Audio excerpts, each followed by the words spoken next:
This is a key to the second worksheet on the word problems dealing with topic 37. And those word problems are coming from that chapter 1 section on application problems. There are five problems here, and those five problems incorporate these three objectives. So, one of them you're going to set up a linear equation to solve a real world application problem. Two, the other one, you're going to solve a simple interest problems. And then C, translate verbal expressions to mathematical expressions. As directions, remember, for each problem, you indicate the unknowns in the expressions, set up the equation, solve, and then answer the question using a complete sentence. So, number one, if you look at number one's fairly the easy one. All they wanted you to do there, number one, was to set up an equation for the most part. So let's look at number one.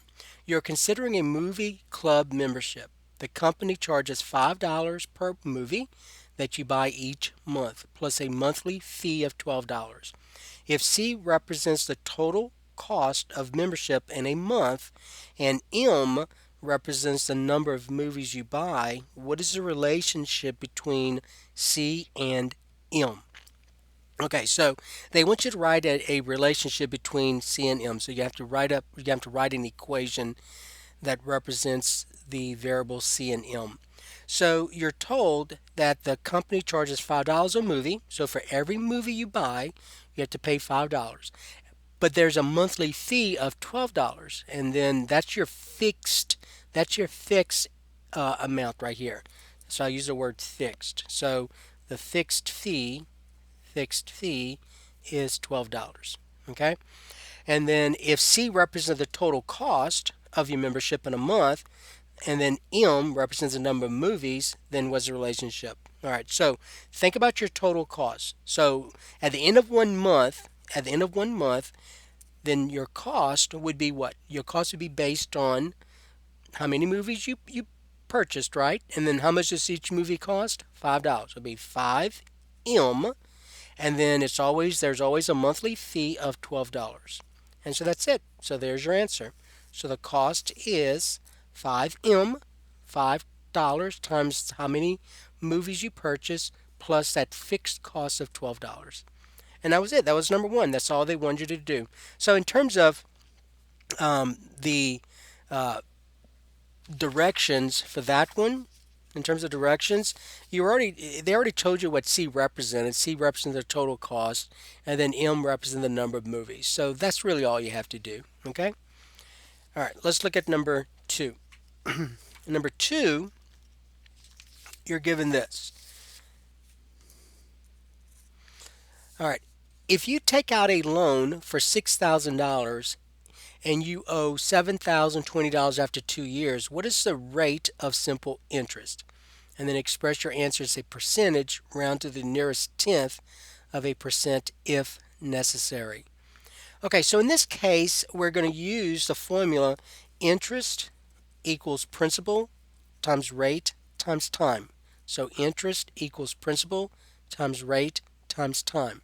Okay? And you're told that you take out a loan for $6,000. So the principal in this case is $6,000 because that's your loan amount. You owe $7,020 after 2 years. So you owe $7,020 after 2 years. Okay? Now be careful. The see 6,000 is your principal. 6,000 is the original amount that you borrowed. Don't put 7,020 in terms of in place of your interest because that's not what the interest is, right? What's the interest? How do you find the interest from this amount? So if 6,000 is the amount you borrowed, and then 7,020 is how much you owe after 2 years, what is that difference there? If you subtract the two, what amount does that represent? That's your interest. So the interest will be 7,020 minus 6,000, which is $1,020. So that's the interest. So that's going to go here. So your interest, 1,020, is going to equal the principal, which is 6,000, times the rate, which is what you're trying to find. So we're going to let R equal the rate. So that's going to be our unknown, right? You could let X be your unknown. Doesn't matter. but you got to say let R equal the rate or let X equal the rate. And then the time is 2 years. Okay? Time is 2 years. Okay. And then all you do is solve for R. So there's your equation. So we get 1020. So that's our equation here. That's the equation. So 1020 equals 6,000 times R times 2. So we get 6,000 times 2 is 12,000. 12,000. Or divide both sides by 12,000. All right, and we get R to equal. Now use your calculator. Let me show you what's going to happen. So 1020 divided by 12,000. Now remember the direction says express your answer as a percentage rounded to the nearest tenth of a percent. All right. So when you use your calculator though, notice what you get. You get 1020, 1020, 1020 divided by 12,000 equal this. So I'm going to write it out. You get 0.085. Okay, that's a decimal. But you got to change this to a percent, and you want to round to the nearest tenth if possible. So to change a decimal to a percent, you move it 2 places to the right, correct? So this right here becomes 8.5%. And notice there's nothing else behind the 5, so I'm done. It's already rounded. It's already not rounded, but it's already at the 10th of a percent. Okay? So this is your 10th place. There's nothing else there, so you're done. So the answer, you're going to say the interest rate is 8.5%. Okay? So that was number 2. All right, let's look at number 3. In number 3, we have this. For number 3, you're told Julie has invested in 2 savings accounts. One earns 10% and the other earns 15%. She invests 200 more in the account that earns 15%. The total interest for 1 year is $230. How much is invested in each account? Okay, so the way you want to do this one is notice there are 2 different accounts here. One at 10% and then the other one at 15%. Whereas in number 2, there was just one account. And so notice I just used the formula once. But here there are 2, so you have to set up your information using a table. So make this organized. So we're going to go ahead and set it up using a table. And we know the fact that interest equals principal times rate times time. Okay? So principal equals rate. Interest equals principal times rate times time. So interest equals principal times rate times time. There are 2 accounts, so we're going to put 2 rows here, just like this. Put 2 rows. Okay? Put 2 rows. And so we're going to call this one the account at 10%, and this will be the account at 15%. All right? Now, there are some of these boxes that are easy to fill out at this point. So let's go through this again. Julie has invested in 2 savings accounts. One earns 10% and the other earns 15%. So right away I know the rate for this one. What's the rate for this account here? Well, it's 10%. So just put 0.10 or 0.1 or 0.1, does not matter. Here, this is going to be 0.15, right? So that's the rate. Now always write the rate as a decimal. All right, so always write as a decimal. Don't put 10%, put 0.10. Don't put 15%, put 0.15, because that's going to be needed in our equation. The time, see this total interest is 1 year, so the time is 1. So that's easy to fill out. That's 1 as well, right? Okay, now here's the part that's going to get a little tricky. Look at this sentence right here. She invests $200 more in the account that earns 15%. So the one that earns 15%, she invests, so that's that principal, she invests $200 more in the account that earns 15%. So that means that if she puts X dollars here, then this has to be what? So for example, if this is 1,000, then this has to be how much? $200 more, right? So 1,200. So you're going to add 200, X plus 200 here. All right. So she earns 200. She puts $200 more in this account than in the other one. Okay. All right. And then to fill in this part here, you use the fact that once you get a column left over, you're going to use this expression here. Interest equals principal times rate times time. So this will be x times zero point 0.1 times 1, which is 0.1x. And over here, x plus 200 times 0.15 times 1, you're going to say, now this times this is just 0.15, because anything times 1 is itself. So 0.15 times this, and put this in parentheses. So 0.15 times x plus 200.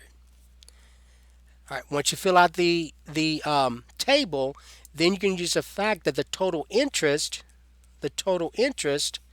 is $230. So the equation is going to come from this fact here. So the interest at let me write it out. The interest at 10% plus the interest at 15% has to equal $230. So what's the interest at 10%? Well, that's this, 0.1x. What's the interest at 15%? Well, it's this, 0.15 times x plus 200. And that's going to equal $230. And so there's your equation. And so now it's just a matter of you solving this for x and then answering the question. So distributing 0.15 here, I get 0.1x plus 0.15x plus, and then 200 times 0.15 equals 30. So that's 30. So it has to be 230 here. Combining like terms, I get 0.25x plus 30 equals 230. Subtract 30 from both sides, I get 0.25x equals 200. Divide both sides by 0.25. I get x to be, and then 200 divided by 0.25 will give us 800. Okay? All right, now we have to answer the question. Question is, how much is invested in each account? Well, we're going to that's what this column is. The principal is how much is invested in each account. So this right here, I'm going to go ahead and put here. So that will be what? X is, we just found to be 800. And so this will be 800 plus 200, which is 1,000, right? Okay. So the amount invested at 10% is 800. Okay. The amount invested at 10% is $800. And the amount invested at 15% is 800 plus 200, which is 1,000. And there's your answer. That's all you do. Okay, but notice that this table helped us to organize this information, so you need to draw that table. You need to draw the table. Okay, so that was number 3. Let's look at number 4. So number 4 is the same kind of problem. So you have $50,000 to invest and 2 funds that you'd like to invest in. Fund A yields 14%. Fund B yields 6%. How much should you invest in each fund if you plan to earn $4,500 in income this year? Okay, so same idea. There are two investments.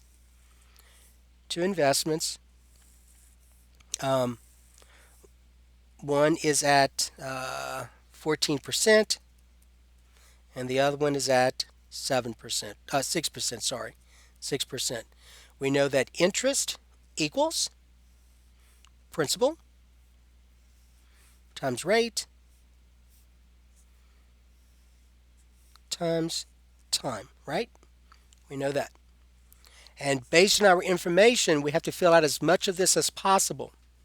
So I know that the rates, that's the easy kind. You already told what the rates are. At this account, the rate is 14%, and at this account, the rate's 6%. But you must say 0.06, 0.14. The time is 1 year, so that's easy. And now let's talk about the principal.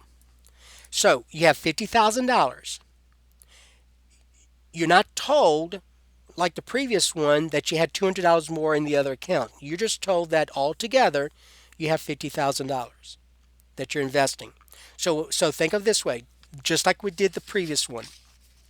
If we let X be this one, so if we let X be this, then how much is going to be in here? So let's suppose you put 30,000 here. Then how much must you have here if you have 50,000 altogether?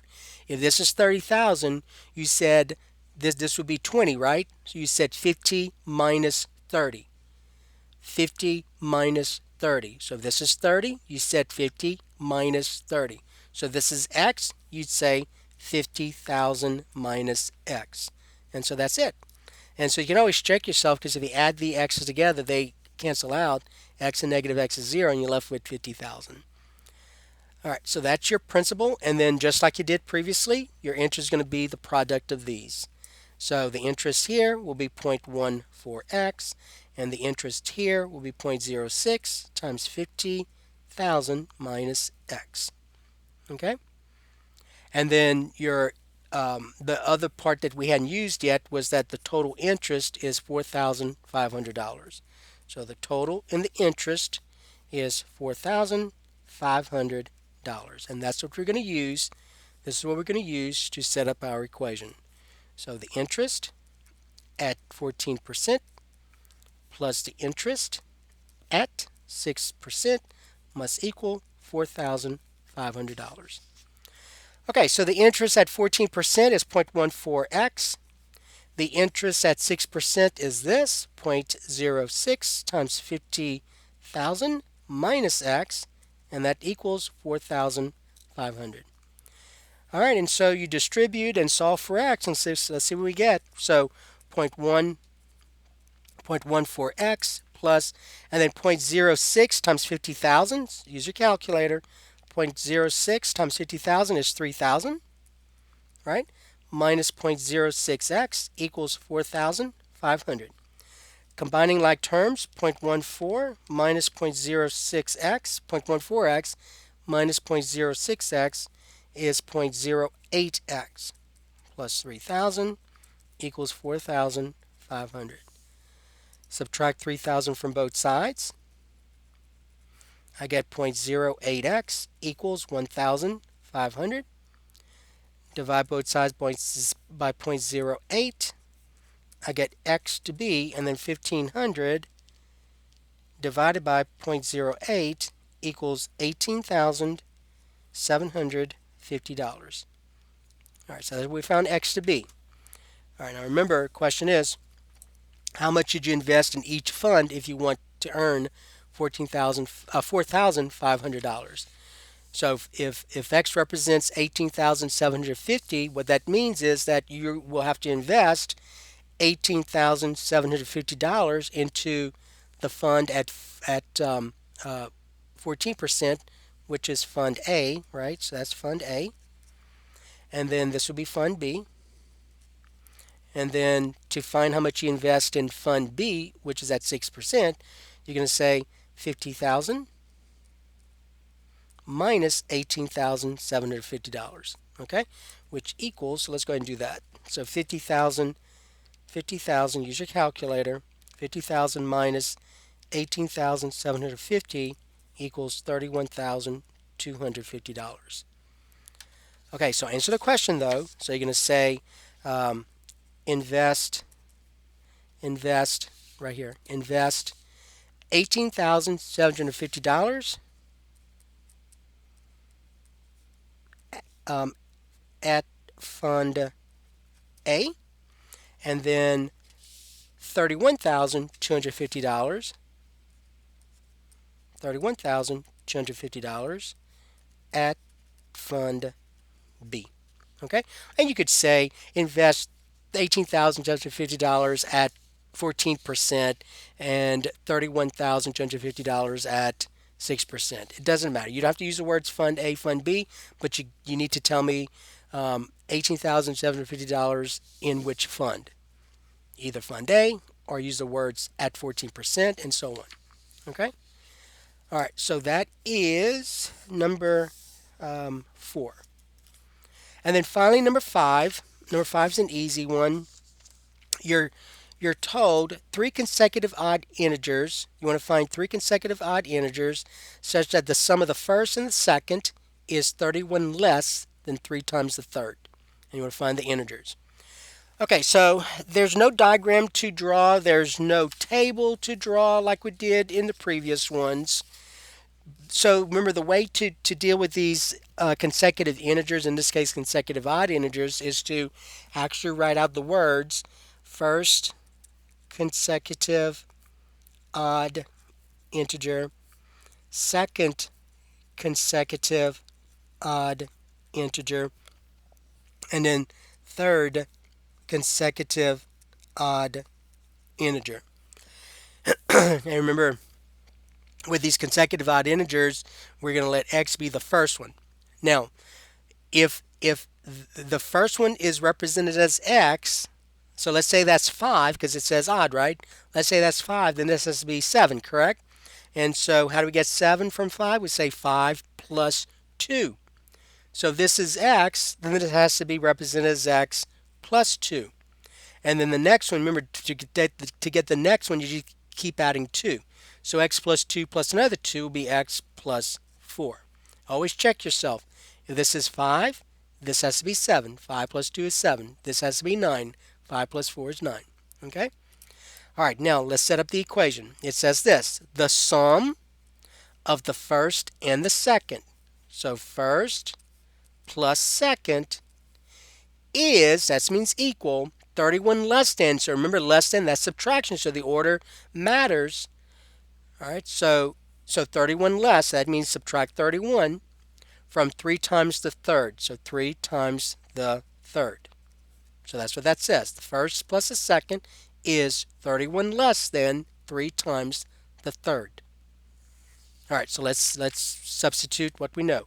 Well, we know what the first is. The first is x, plus we know what the second is. The second is x plus 2, equal 3 times the third. You got to put that in parentheses, and the third is x plus 4 minus 31. And there's your equation. So the first plus the third is 31 less than, first and the second is 31 less than 3 times the third.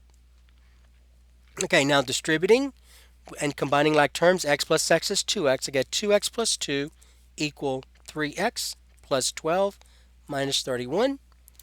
Combining like terms on this side, 12 minus 31, that's going to give us negative 19. So I get 2x plus 12 equals 3x minus 19. Subtracting 2x from both sides, I get 12 equals 3x minus 2x is x minus 19. Adding 19 to both sides, I get 19 plus 12, which gives us, what's that, 31? All right, so x is 31. And then notice I want you to find the integers. So all you do, since x is 31, is substitute 31 into these expressions to get those integers. So the first one is 31. The second one is 31 plus 2, which is 33. And the third one is 31 plus 4, which is 35, right? So those are your three integers. So you're going to say the three integers are 31, 33, and 35. Okay? All right, so that was the key for the second worksheet on the application problems.